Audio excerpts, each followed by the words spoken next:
মশাই খানকে 1 জুন আসছে দিন 7 নম্বর শহীদ খান চিহ্নে ভোট দিন।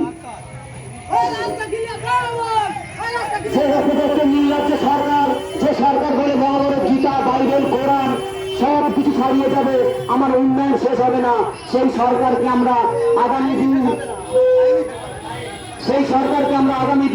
1 জুন আসছে দিন 7 নম্বর বোতাম খাম চিহ্নে ভোট দিয়ে এই সরকারকে আমরা উপভোক্ত করার জন্য। বন্ধুগণ, আপনাদের মূল্যবান ভোটটা এই গোটা পশ্চিমবাংলা থেকে যারা অরাজকতা সৃষ্টি করছে, এই বিজেপি টিএমসি, তাদেরকে বাংলা থেকে উৎখাত করতে হবে। আসেন ভাইজানের মনোনীত প্রার্থী অ্যাডভোকেট নূর আলম মশাই খানকে আগামী 1 জুন আসছে দিন খাম চিহ্নে ভোট দিন। বন্ধুগণ, আপনাদের মূল্যবান ভোটটা টিএমসি বিজেপিকে দিয়ে এই বাংলা অরাজকতা সৃষ্টি করবেন না।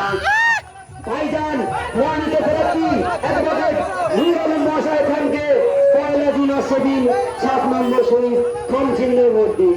খাম চিহ্নে ভোট দিয়ে ভাইজান এটা আইএসএফের হাত শক্ত করুন। গোটা জাতির জন্য যারা কথা বলবে, আর জাতি ধর্ম বর্ণ নির্বিশেষে প্রত্যেকটা মানুষ আর অত্যাচারে নিশ্চিম রোলার চালাচ্ছে এই টিএমসি বিজেপি।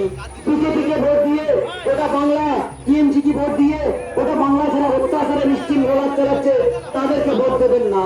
সাথে সিপিআইএম কে ভোট দেবেন না, যে সিপিআইএম এই বাংলা জুড়ে কোনো কাজ করতে পারবে না, তাদেরকে ভোট দেবেন না।